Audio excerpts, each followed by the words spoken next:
Privacidade. Hoje a gente vai falar sobre fofoca. É duro, mas a sua privacidade pode estar tão fragilizada quanto a da ex-paniquete Juju Salimene. Conversamos, eu e Juju Salimene. Ela disse que tá com depressão, ela tá sofrendo depressão, tá com queda de cabelo, tá passando por um momento muito delicado e a depressão até que tinha causado a separação. E aí, no final da história, ela falou, eu vou voltar para a empresa onde eu trabalhava. Quando ela falou isso, eu comentei com a Graciane. Não que eu goste de causar intriga. Pelo amor de Deus, que eu odeio intriga.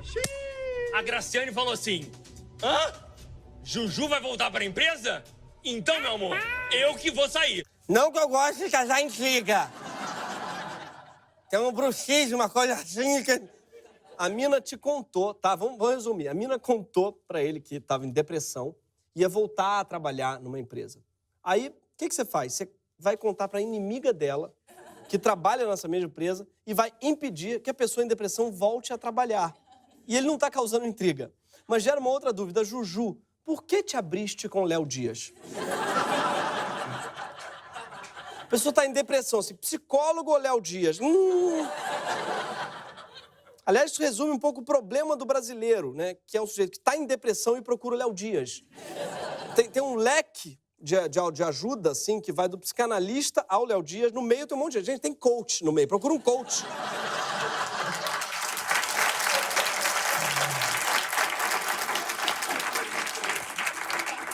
Então, eu também não quero fazer intriga, mas o Bolsonaro, ele tá querendo fazer merda de novo. Tá, o ministro da Casa Civil... Onyx Lorenzoni, que é aquele que fez Caixa 2, mas que o Moro perdoou porque ele se arrependeu, tatuou um versículo. O Onyx anunciou um plano de privatização de 9 estatais. O anúncio foi feito numa coletiva de imprensa e eu queria que vocês prestassem atenção num detalhe especial, que é a mãozinha que vai escrevendo enquanto ele fala. Abrimos estudos que envolvem a Telebrás, os Correios, o Porto de Santos, a Lotex, além da Dataprev, Serpro, além da CEAGESP em São Paulo. Esse governo é tudo tão improvisado que a pessoa vai tendo a ideia de privatizar na hora da coletiva, sabe? Vende também, vende essa porra também que me... Vende.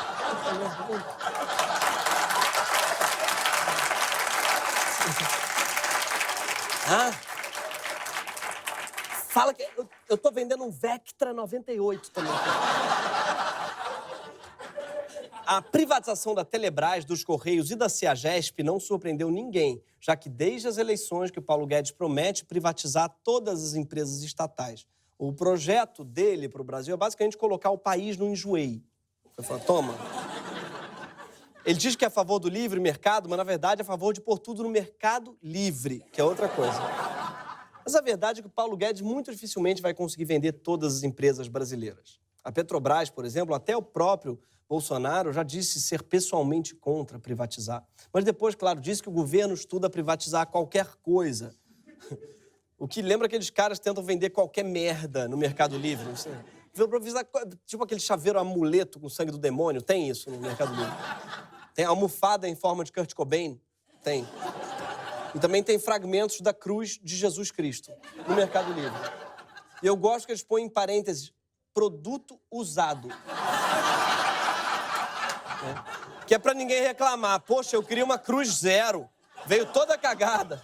Gente, Onyx Lorenzoni incluiu na lista da OLX 2 empresas tão estratégicas quanto a Petrobras. A Dataprev e o Serpro. Dataprev, Serpro. Pode não conhecer essas 2 empresas, mas uma coisa é certa, elas conhecem você. Essas 2 estatais juntas sabem mais sobre você do que seus amigos e seus pais. Até porque seus pais não te entendem e você não entende seus pais. A Dataprev, por exemplo, tem nome de romancista russo que todo mundo finge que leu, sabe? Cara, já leu o Fyodor Dataprev? Tem que ler, viu? Tem que ler. Saiu uma edição nova linda pela Todavia, maravilhosa. A tradução do Dataprev é um estilo datapreviano. Sim. DataPrev não é nada disso, tá? É uma estatal que, desde a década de 70, guarda e processa dados importantes de toda a população brasileira.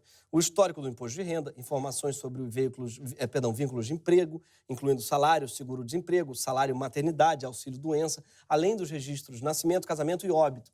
Parece besteira isso deles saberem sua data de nascimento, mas significa que eles são os únicos do país que sabem a idade da Glória Maria. Sim. Eles são os guardiões do segredo de Glória. Já o SERPRO, né, que parece uma maneira equivocada de se referir à mente humana, tipo, essa informação eu guardo no SERPRO. É mais que isso, tá? Que ele é uma espécie de SERPRO do país, o SERPRO. Ele é o Serviço Federal de Processamento de Dados. Ainda mais antigo que a DataPrev, ele é da década de 60 e cuida da tecnologia de 4.000 sistemas de informação, sendo que alguns deles são CPFs, CNPJs, dados de operação de comércio exterior e o cadastro de veículos. A relação de Bolsonaro com essa estatal que ele quer vender dava um desenho animado, o Pink e o SERPRO. Só em 2018, a DataPrev e o SERPRO geraram quase 4,5 bilhões de reais oferecendo serviços como pagamentos, armazenamento de dados, processamento de dados para vários órgãos do governo. Ou seja, são estatais que funcionam, que geram receita e manipulam dados privados de todo o cidadão brasileiro. São essas empresas que o Onyx anunciou que ia vender enquanto lia uma cola de guardanapo. Se a DataPrev e o SERPRO forem privatizados, não só os serviços que elas fornecem podem passar a custar muito mais caro para o Estado, como os dados que elas armazenam vão ficar nas mãos de corporações, como a americana IBM, a irlandesa Accenture ou a inglesa PwC. O que para o Bolsonaro, tudo bem. O governo já avisou que confia que as empresas privadas vão proteger os nossos dados. Inclusive citou o sigilo bancário de correntistas em bancos privados para mostrar como as empresas protegem bem a privacidade de seus clientes. Devem ter esquecido de casos como o Banco Pan, fundado pelo Silvio Santos, investigado pelo Ministério Público sob suspeita de ter vazado mais de 1 milhão de arquivos de seus clientes, incluindo RG, CNH e comprovante de residência. Se o Silvio Santos joga dinheiro em aviãozinho para a plateia, imagina se ele vai cuidar dos teus dados. Não. Vale lembrar que é no SBT que passa fofocalizando. Sim. Silvio Santos é o chefe do Léo Dias, né? Ele que dá essas ideias para ele. O Paulo Guedes e o Bolsonaro querem convencer a gente que as empresas são plenamente capazes de proteger as nossas informações quando todas as evidências apontam o contrário. Não dá para confiar nelas, e a prova disso é que hoje mesmo você deve ter rejeitado 12 vezes uma ligação de um número desconhecido de São Paulo. E o pior, a gente já tem uma experiência de privatização de uma empresa de dados no Brasil, e é uma experiência péssima. No final da década de 90, o DataMec, que controlava a base de dados do McDonald's, não, da Caixa Econômica Federal, ela foi vendida para a Unisys, que é uma empresa americana. Assim, a Unisys passou a controlar um banco de dados que tinha informações como créditos imobiliários e seguro-desemprego. Acontece que ela passou a cobrar do governo preços incompatíveis com o mercado e chegou a ameaçar paralisar a disponibilização das informações caso esse valor não fosse pago, sequestrando, assim, os dados. Chegou a ponto do Ministério Público ter que intervir com uma ação cautelar exigindo que os dados fossem entregues imediatamente ao governo e a DataPrev, então, precisou reconstruir o DataMec. Resumindo, a gente privatizou uma empresa de dados e deu tão errado que a DataPrev teve que reconstruir ela. E agora a gente quer privatizar o quê? A própria DataPrev. O Brasil não aprende com o passado, né? Tipo a Viviane Araújo, que apagou 2 vezes tatuagem com o nome de ex. 2 vezes. Viviane, eu queria te apresentar o conceito da tatuagem de rena. É interessante. A rena, ela serve para isso, para ex. Agora, não é só para faturar vendendo serviços para o governo, provavelmente a preços abusivos, que mega empresas privadas estão interessadas em comprar a DataPrev e o SERPRO. É porque dados são a commodity mais valiosa do século XXI. Mais valiosos até do que o petróleo. Mas como é que você compara dado com petróleo? Não dá para comprar um barril de dado, né? Por que você não compara com outra coisa mais cara, tipo ouro, diamante, ingresso pro Lollapalooza? É porque, assim como o petróleo era o produto principal e mais estratégico do capitalismo no século XX, os dados são o mais importante combustível para a economia desse século. A digitalização de quase tudo na nossa vida produz uma quantidade gigantesca de dados a cada segundo. E a maior oportunidade de negócios ainda nem inventados está justamente no controle e na manipulação desses dados. A gente chama essas empresas de tecnologia, mas as maiores corporações do mundo, algumas das maiores, pelo menos, hoje são empresas de dados. E a gente não percebe o quanto que elas, assim como as petroleiras, estão minerando e processando dados o dia todo. Os seus dados. O pré-sal do século XXI é você. E não fica feliz, não, porque é por isso que você se sente no fundo do poço. Dá vontade de bater na porta dessas empresas e fazer como a multidão em Salvador, quando foi confrontada com um show do falso Patati Patatá. Sim, eu sei que eu já mostrei esse vídeo algumas vezes, mas eu não consigo evitar. Eu vejo esse vídeo pelo menos uma vez por dia. A casa de show, onde o show dos palhaços seria era essa aqui, ó. Queremos meu dinheiro!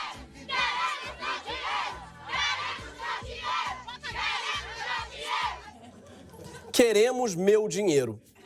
Tá aí uma frase que define o Brasil, não é? A gente entrega nossos dados o tempo todo, seja para o governo, seja para o site, para as redes sociais, dando CPF para ganhar desconto na farmácia, ou passando no crédito o cafezinho na padaria. Nota paulista, senhor? Tem muito isso. Em São Paulo, quem já foi sabe. Eu demorei muito a entender que porra era essa, né? Aqui, nota paulista, parece que a pessoa vai me dar uma notinha que tá escrito: o café custou 5 pila e 50 centaveira.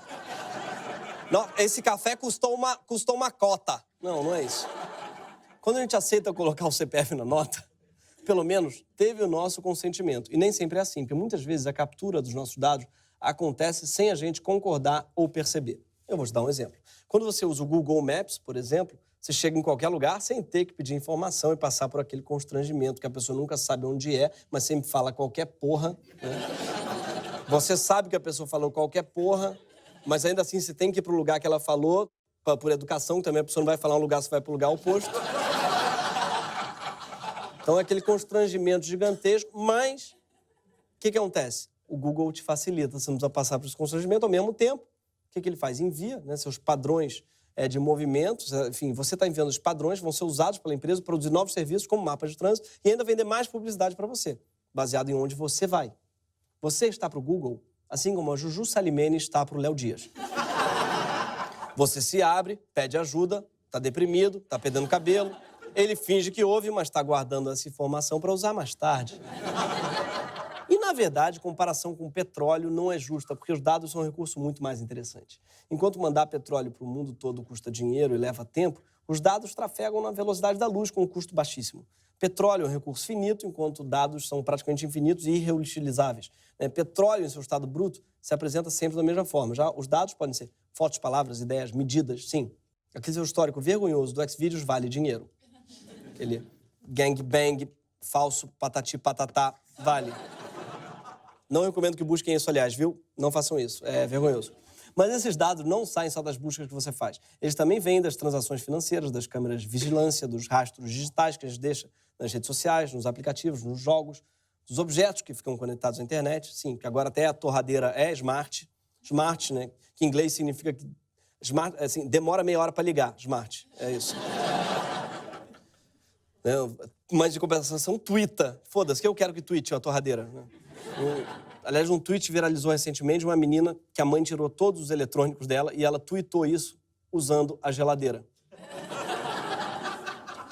O Facebook, por exemplo, já compartilhou os dados de seus usuários com pelo menos 60 empresas de telefone celular, como a Samsung e a Apple. Essas empresas, elas podiam acessar seus dados pessoais, como estado civil, religião, opções políticas e sua participação em eventos. Que nesse caso não quer dizer muita coisa, porque você só confirma para dar aquela moral, né, gente? Ah, seu amigo tá fazendo um sarau de maracatu? Vai, vou, com certeza. Tadinha da empresa que paga por esses dados, né? Olha, ele está fazendo um evento de maracatu. Não, eu sou carioca. A gente diz que vai pra tudo, então a gente diz que não conta. Eu sei o que tá pensando, né?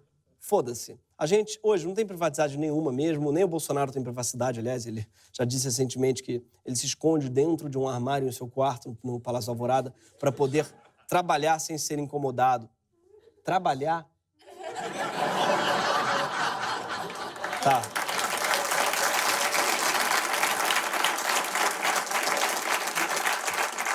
Imagina ele lá, Xvideos. Cocô, general, capitão submisso, nióbio, Lula. Falso patati patatá com Lula. Sim, nossos dados vazam toda hora. Nos camelôs da Rua Santa Efigênia, em São Paulo, você pode comprar um CD com informações pessoais de milhões de pessoas por alguns trocados. Nossa produtora, com uma câmera escondida, foi até a região da Santa Efigênia e comprou uma dessas mídias. Me falaram que tem um CD com informações de pessoas, lista de nome, tal, para trabalhar em telemarketing. Você tem? Você sabe o que é? Por quê? Isso não é cadastro de pessoas, entendeu? Você usa para fazer coisa errada, entendeu? Lista telefônica é muito interessante para você. Tem no Brasil inteiro. Quanto? Faço 90 para você. O vendedor não fica com esses CDs na banca. Ele pede um tempo e, em poucos minutos, volta com o produto. O brasileiro consegue te dar uma lição de moral enquanto pratica um ato ilícito, né? Só que não precisa ser assim. Você não precisa abrir mão da sua privacidade completamente. E existem, sim, medidas que podem ser tomadas para te proteger no mundo todo. A regulação do uso de dados caminha cada vez mais para a proteção do usuário. A União Europeia deu o exemplo, passando uma lei que restringiu muito as possibilidades de captura de dados sem consentimento. Lá, os cidadãos podem acessar as informações que as empresas coletaram sobre eles e muitas vezes podem, inclusive, negar que dados sejam coletados. A lei determina também o direito ao esquecimento, ou seja, a possibilidade de você pedir a retirada de todas as suas informações das plataformas. No Brasil, apenas alguns têm direito ao esquecimento, como Thierry Figueira e Cláudio Henrich. No Brasil, tem uma empresa que faz um trabalho bacana que garante o direito ao esquecimento, que é a Record. O que a gente está fazendo aqui no Brasil sobre isso? Adivinha? Sim, você acertou. Estamos fazendo merda. Apesar de, ano passado, a gente ter aprovado nossa primeira lei de proteção de dados, o governo alterou um trecho que criava uma autarquia livre de qualquer influência política e econômica. Essa é uma exigência para que o nosso sistema de dados pudesse ser considerado adequado e seguro pelos países europeus e a gente conseguisse se beneficiar do fluxo de dados internacionais. Acontece que a equipe do Bolsonaro alegou não ter dinheiro para criar essa autarquia. Ela, a equipe de Bolsonaro, gasta 400 mil quando vai a São Paulo. Graal de Queluz é caríssimo, é realmente uma coisa... Assim, Bolsonaro manteve a estrutura da autarquia vinculada à própria presidência, sem pasta própria. Imagina Bolsonaro tomando conta dos dados de todos os brasileiros. Ele tomou conta dos filhos e olha no que deu. Foi derrubada também a proteção a quem usa a Lei de Acesso à Informação. Uma lei criada em 2012 que permite que qualquer cidadão solicite informações de órgãos federais. Essa lei é muito importante para que a gente possa fiscalizar as ações do governo.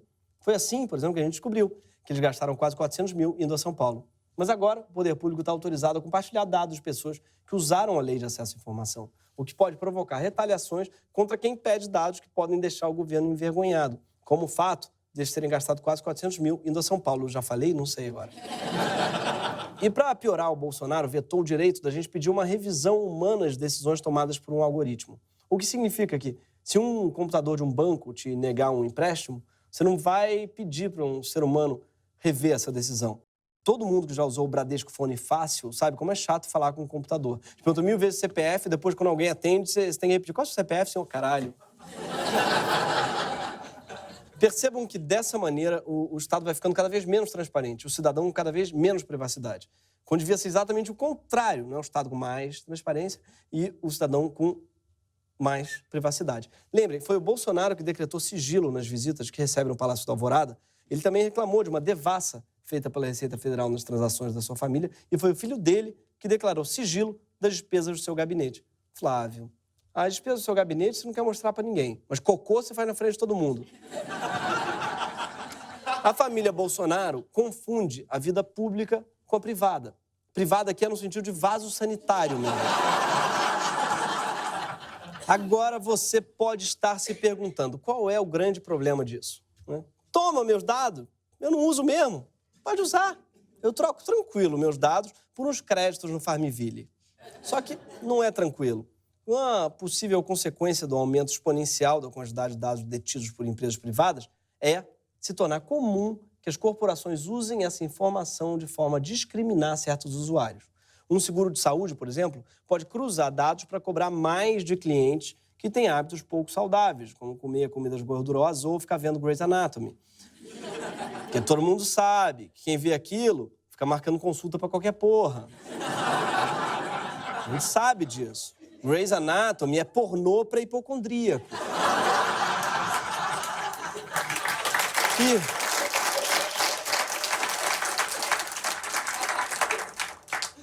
pior, no escurinho e solidão das buscas do Google, todo mundo tende a ser mais honesto do que jamais seria em público, como diz esse pesquisador especialista no tema. Great to have you here. You call Google searches the most important data set ever collected on the human psyche. Why? Well, because people lie consistently to just about everybody, but they tend to be really, really honest to Google. Because I still find this hard to believe that more people search for porn than they do the weather, Seth. In this country. Really? Doesn't that surprise you? Yes. That surprises me. Does it surprise you, Charlie? Yes.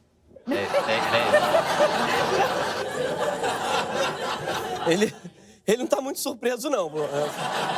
Nossa, muito surpreso. Nossa, com certeza. Claro que as pessoas preferem pornô, gente. É mais confiável que previsão de tempo, né? Pornô não faz você planejar feriado na praia pra depois ficar trancado numa cabana em Ilha Grande. Vamos ser sinceros. Outra consequência da coleta massiva de nossos dados é ainda mais grave. O sequestro da democracia por interesses privados. Foi isso que aconteceu durante as eleições americanas de 2016. Para quem não lembra, uma empresa de comunicação estratégica, que é a Cambridge Analytica, teve acesso a dados pessoais de milhões de pessoas do Facebook para construir perfis psicológicos dos usuários e vender para clientes, como a campanha do Donald Trump. O algoritmo inventado pela Cambridge Analytica era altamente preciso, com 10 curtidas já conseguia decifrar que tipo de pessoa você era, com mais chance de acerto que seus colegas.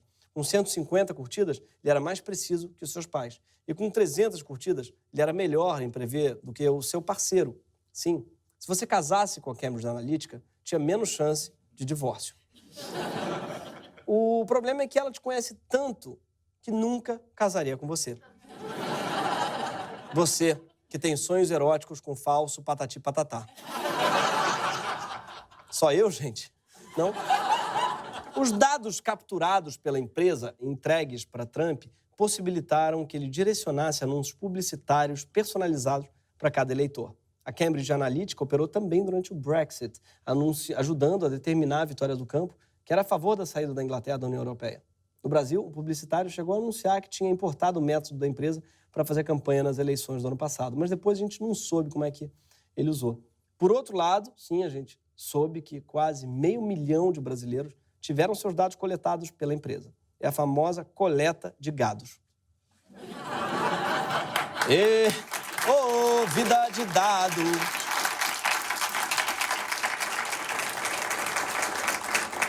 Quando você entrega seus dados sem perceber, você entrega a sua autonomia. Porque os seus dados são usados contra você, para te manipular. Seja para te vender o que você não precisa, seja para te fazer votar num psicopata só porque ele falou o que você queria ouvir e nem sabia que queria.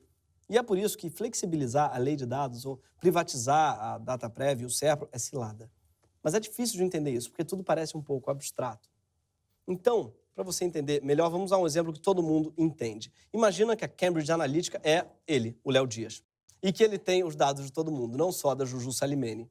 Imagina o estrago que isso pode fazer na vida de um cidadão comum. Então, vamos agora ao Digitalizando! Tá começando mais um Digitalizando! Hoje eu tenho fofoca quente sobre o Kleber Souza, morador da Tijuca. Ele tá tentando emprego no Outback, mas tá deprimido, né, Kleber? Kleber tá dando like em coach no Instagram, que eu vi aqui, tá ouvindo Radiohead no Spotify. Ele tá procurando sósia da ex nos vídeos. Eu não quero fazer intriga, mas eu acho que se eu fosse o Outback, eu não contratava ele, não. Tá? Vai ter que cantar parabéns, parecendo feliz, não vai conseguir, que tá deprimido. Tá em depressão, que eu vi no algoritmo. E a Marta Carvalho, de 26 anos, é freelancer. Ela tá tentando arrumar visto pros Estados Unidos, né, Marta? Mas na minha fonte, no iFood, me contaram que andou pedindo sorvete de jaca às 4 da manhã. Tá grávida. Ela pediu remédio de enjoo no Rap às 9 horas da manhã. É gravidez. Tá querendo ter o filho lá, né, nos Estados Unidos, né, safada? Abre o olho aí, consulado dos Estados Unidos, abre o olho. E o Gregório de Vivier, tem 33 anos, é comediante. Tá comprando remédio pra calvície no Farmahol, tá broxa. Vai ter o divórcio, daí. Divórcio junto com baixo rendimento e repetição das mesmas piadas com falso patati patatá. A HBO não renova a temporada dele, não, hein? Tá, ó, esse foi o Digitalizando. Queremos meus dados! Queremos meus dados!